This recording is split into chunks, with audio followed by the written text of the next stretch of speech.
बिस्मिल्लाहिर्रहमानिर्रहीम। शुरू करती हूँ अल्लाह पाक के बाबरकत नाम से जो बहुत बड़ा मेहरबान नहायत रहने वाला है। अस्सलाम वालेकुम, कैसे हैं आप? उम्मीद करती हूँ खैरियत से होंगे। मेरी दुआ है कि आप जहाँ रहें खुश आबाद हंसते मुस्कराते रहें, आमीन। और आज मैं फिर एक दिजाल पे बात करने वाली हूँ, क्योंकि कल मैंने इसको देखा है। ये अपनी माँ के घर थी और उसने कहा था कि मैं आज जा रही हूँ अपनी अम्मी के यहाँ। तो तब भी मुझे पता चल गया था, वीडियो को देख कर ही मुझे पता चल गया था कि ये आज फिर कोई फितना फैलाने के लिए जा रही है। ये लाख अपनी वीडियो पे ऐसे थंबनेल लगाए कि लोग क्लिक करने पर मजबूर हो जाएंगे, मेरी वीडियो को देखेंगे।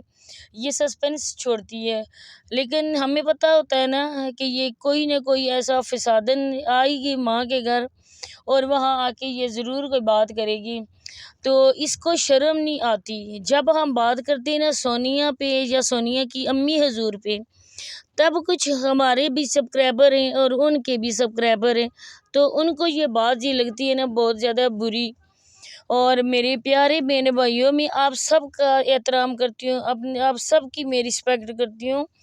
जो भी मुझे नेगेटिव कमेंट्स करता है या जो भी करता है, मैं कोशिश मेरी यही होती है कि मैं उसको रिप्लाई करूं और आगे से मैं उसको जवाब दूं।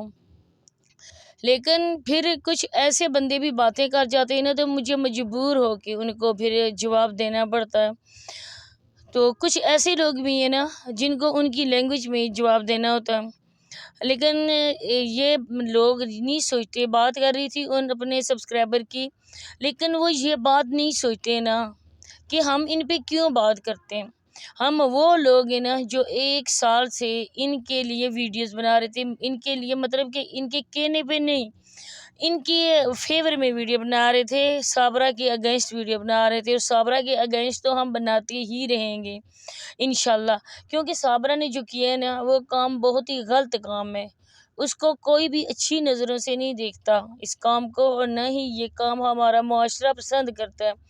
एक हस्बैंड के होते हुए दूसरे गैर बंदे के साथ चली जाओ और फिर ये बोलो कि मैंने उसके साथ निकाह कर लिया है। जब कोई निकाह का प्रूफ मांगे तब इनको सौंप सूंघ जाता है, तब ये बात बोलती नहीं है, तब ये बताते नहीं वीडियोस में आके। लेकिन दूसरों के साथ के लिए बकवास ये लोग करते रहते हैं, जैसे सोनिया, जैसे यतीम, जैसे और कोई बंदा। ये इन लोगों की फितरत हो गई है। ये लोग बेचारे अपनी फितरत से मजबूर हैं। जैसा उनका खून वैसी उनकी तरबियत वैसा उनका ख़ानदान। ये हराई जो है ना, ये प्याज खाने वाले, ये इंसान की इज्जत के करने के लायक नहीं है। नहीं कर सकते किसी इंसान की इज्जत, ना ही अपनी इज्जत करवा सकते हैं किसी से। जो ख़ानदानी बंदा होता है ना, वो फिर भी हर बात को एक लम्हे के लिए बर्दाश्त करता है। एक लम्हे के लिए वो सोचता है कि इस इंसान के लिए हम बात कर रहे हूँ ना, कल इस इंसान ने हमारा कितना साथ दिया था। लेकिन अफसोस कि ये इन लोगों में बिल्कुल भी एहसास नाम की कोई चीज़ नहीं है। एहसास तो तब इन दिल में पैदा होना जब इनका ज़मीर ज़िंदा हो। इनके ज़मीर मुर्दा हो चुके हैं। तब इनका ज़मीर मुर्दा हो के ना उसको जलाया भी नहीं, दफनाया भी नहीं गया था। उसको इन्होंने इसी खाले के पानी में बहा दिया था। जब साबरा ने इनके सारे सब के मुंह पे कालक मल के गई थी और वो दिन दहाड़े भाग के गई थी। अगर ये इतनी गैरतमंद होते ना, तो ये उनके दरवाजे के सामने खड़े हो जाते और बोलते कि तुम्हारे लड़के ने हमारी इस औरत को, तुम्हारे जावेद लड़का तो नहीं है, वो सांड सा बंदा है, तो उसने साबरा को घर से भगा के लाया है। उसने वर्गलाया उसको, 3 बच्चों की माँ को वर्गलाया। अच्छा, उस टाइम साबरा अगर भागती तो भाग सकती थी जब उसके बच्चे भी नहीं थे, एक ही बच्चा हो या 2 हो। लेकिन 3 बच्चे पैदा करने के बाद उसने ये सोचा था कि चैनल जब बनाया था उसकी घर में रहने के लिए बनाया था, तो उसके वर्गलाने में उसको गलत रास्ते पे चलाने में भी सरासर साबरा के साथ साथ जावेद अंकल का भी आता है। तो इन लोगों का मौक़िफ़ होना चाहिए था कि हमारी बेटी को, हमारी बहू को, हमारी इज़्ज़त को वो घर से भगा के लेकर गया है। और हम लोग कहते हैं ना, इज़्ज़त ऐसे गांव में कभी कभी ये बात होती है कि औरत के बदले औरत। तो जब वो औरत का मुतालबा करते ना कि तुमने हमारी इज़्ज़त पे डाका डाला है, कहाँ का रिश्ता, कैसा रिश्ता, तुम भी अपनी कोई औरत दो, तब मैं देखती ना कि वो साबरा को कैसे छोड़ के ना जाते हैं उनके घर।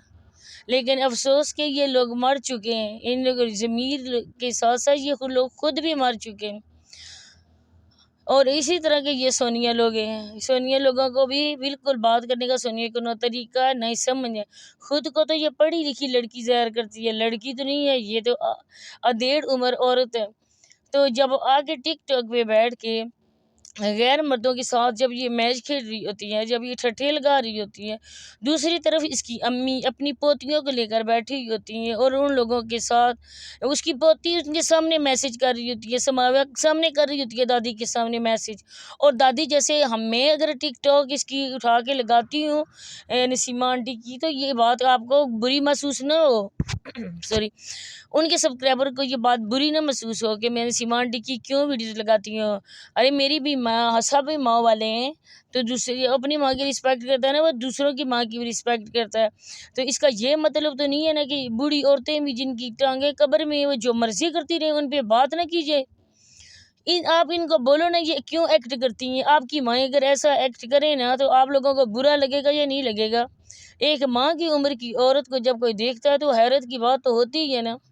इसके बाद मैं कहती हूँ ये बात कर रही थी कि ये आई थी घर और इसने कहा है कि भाई की शादी होगी, और भाई की शादी, पहले भाई की शादी, आज भाई की शादी, कल भाई की शादी। और अल्लाह पाक को समझो, अल्लाह पाक ने उसको इस कंडीशन का बनाया है ना, तो वो आपका सगा भाई है। जिस पेड़ से आपने माँ के जन्म लिया ना उसी में उसने लिया है। जिस माँ का दूध आपने पिया ना उस बेचारे गरीब ने भी उसी माँ का दूध पिया। तो जो औरत अपने भाई की सगी नहीं है वो और किसी की सगी क्या होगी, वो वसीम की होगी, वो अपने ससुराल वालों की होगी। ऐसी लानती औरत किसी की सगी नहीं है। जब लोग हम बात करते हैं ना तो ये आके बात बनाती है कमेंट्स वालों ने, लोगों ने वीडियो में कमेंट्स किए, तुम अपने भाई की शादी का झूठ बोलती हो। तो हम लोग कहते ना, अरे हम ना हमारा नाम नहीं लेना चाहती होगी बेचारी के इनको शॉर्ट आउट दूंगे। अरे लानत भेजते हैं तुम्हारी शॉर्ट आउट पे, तुम जैसी औरत के सही शॉर्ट आउट पे हम लानत भेजते हैं। शॉर्ट आउट लेने के लिए और लोग मर रहे हैं, काफ़ी ज़्यादा बैठे हुए हैं साबरा के हकदार, जो साबरा के आज का रिश्तेदार बने हुए, जैसी साबरा वैसे वो लोग। तो बाद में इसकी कर रही थी कि आज बेचारी आगे लाइबा की शादी का जिक्र लेके बैठ गई है। जो लाइबा है वो इतनी है, अभी बच्ची है, अभी ये है, अभी वो है। तो ये लाइबा बच्ची है तो तुम लोग भाई के शादी करो ही ना। अगर तुम लोगों ने करनी है, मैं कहती हूँ ना कि जब ये शादी करेंगे अगर उसके किस्मत में कोई औरत लिखी भी है बिलफर्ज, तो आप लोग देखना ये किसी को हवा भी नहीं लगने देंगे। ये चुप चुपाते ही उसका जब निकाह करने, ये शादी करने जाएंगे तब भी ये वीडियोस बनाएंगे, वैसे ही इनको सांप सूंघ जाएगा, वैसे ही नहीं करेंगे। आप लोगों ने शहजाद का रिश्ता होते किसी ने सुना कि उसका रिश्ता उधर हो रहा है, जब निकाह हुआ था तो शहजाद का निकाह हो रहा है। ये ऐसे लोग हैं। और ये भाई की शादी का ढंडोरा जो पीटती है ना, तो ये अकल के अंधे लोग आगे वीडियोस में कमेंट्स करते हैं, हाँ शुक्र है नदीम भाई की शादी हो रही है, नदीम भाई की शादी का सुन के बहुत खुशी हुई है। लेकिन ये इतनी कमीनी औरत है ना, ये अपनी कमीनी और अपने सब्सक्राइबर को भी ये बेवकूफ़ बनाती है। ये कमीनी औरत अपने भाई की नहीं, जो वो और किसी इंसान की, गैर इंसान की होगी, जो बार बार अपने भाई का आके मजाक बनवाती है वीडियो में। उस बेचारे से बोला भी नहीं जाता, वो इतना शर्माता है और बस दिमागी तौर पे वो थोड़ा सा वीक है। लेकिन जब वो इसको वीडियोस के सामने लेकर आती है ना, तो इसका भाई जो उस चेहरे की जो फीलिंग होती है ना, वो देखे हम लोगों का भी बहुत दुख होता है कि ये उसी की मान जाई आके अपने व्यूज़ के लिए, अपने पैसों के लिए अपने भाई को ये यूज़ कर रही है। अच्छा, ये वही फूफी है ना, आप कल कह रहे थे कि समाविया के हाथ में टूटा हुआ शीशा था, और सोनिया जब वीडियोस बना रही थी उस वीडियो में सोनिया ने नहीं कहा, उसको मना नहीं किया कि समाविया टूटा नहीं, एमन टूटा हुआ शीशा तुम ले रही हो और अपने मुंह के साथ उसको जो टच बार बार कर रही थी फेस के साथ, तो तुम्हारा चेहरा ना जख्मी हो जाए। तो ये तवज्जो ही नहीं दे रही थी उस तरफ। ये वो फूफी हैं जो शादी से पहले अपनी जहेज़ के लिए अपने भतीजे और भतीजियों को यूज़ कर रही थी, उनकी कंघी की है, उनको चिकन बना के दिया है, उनको ये दिया, उनको वो दिया कि लोग देखें, ज़्यादा व्यूज़ आए, मैं ज़्यादा पैसे इकट्ठे करके वसीम के घर जाऊँ। अगर वसीम इतना ही गैरतमंद है ना सोनिया बीबी, तो वो तुम्हें बैठा के खिलाए ना, अब तुम उसकी ज़िम्मेदारी होगी हो। मानते हैं कि माँ के घर में तुम इस वजह से काम कर रही थी, तुम्हारे माँ बाप गरीब थे, तुम्हारा भाई काम नहीं कर सकता था, तुम्हारा बाप अकेला कितना सारा करता, तो ये बात हम एक्सेप्ट करते थे कि ये गरीब है, इसी वजह से इनकी बेटी मजबूर होकर वीडियो में आई है, यूट्यूब में वीडियोज़ बना रही है। लेकिन अब तो कोई मजबूरी नहीं है ना, हट्टा कट्टा सांड छोटा कट्टा तुम्हारा वो वसीम है, तो वो वसीम अब खुद काम क्यों नहीं करता यतीम? उसने हाथ में चूड़ियाँ क्यों पहन ली हैं? रात को मर्दों के साथ तुम्हें टिकटॉक पे बैठा देता है, तुम उनको जान बोलती हो, मेरे शहजादों बोलती हो, मेरे बब्बर शेरों बोलती हो, तो कितनी लंती सी बात है। क्या कोई और होता? आप मैं उन औरतों से पूछती हूँ जो औरतें मेरे वीडियो में आकर कमेंट्स करती हैं, मैं उनको कहती हूँ कि आप सॉरी, मैं पहले सॉरी बोलती हूँ, अगर आप माइंड करें तो मैं आपको कहती हूँ कि आप किसी को मेरा शहजादा बोल सकती हो, किसी गैर मर्द को आप शहजादा बोल सकती हो, बब्बर शेर मेरी जान बोल सकती हो, यकीनन आप बोलती होंगी हम लानत भेजते हैं ऐसे बोल। बिल्कुल, तो इस जैसी औरत की आप लोग क्यों हमायत करते हैं? इस जैसी औरतों को आप लोग क्यों सपोर्ट करते हैं? इन जैसी औरतों की वीडियोज़ में जाके वेरी गुड के कमेंट्स होते हैं, वो आप क्यों राइट करते हैं? मैं कहती हूँ ज़्यादा से ज़्यादा इन जैसी औरतों का आप लोग बायकॉट करें और इन लोगों को बिल्कुल व्यूज़ ना दें, तब मैं देखूँगी ना ये कैसे सीधी होगी। सिर्फ यूट्यूब पे काम करना है, करें, हमें कोई प्रॉब्लम नहीं। लेकिन ये जो टिकटॉक है, ये सरासर बेगैरती फैला रही है अपने मुआशरे में। तो कोई शादी नहीं है, कोई कुछ नहीं है, ये व्यूज़ के चक्करों में पड़ी हुई है। बस यही आप लोगों के साथ शेयर करना था। मिलते हैं नेक्स्ट अच्छी वीडियो के साथ, तब तक के लिए अल्लाह हाफ़िज़।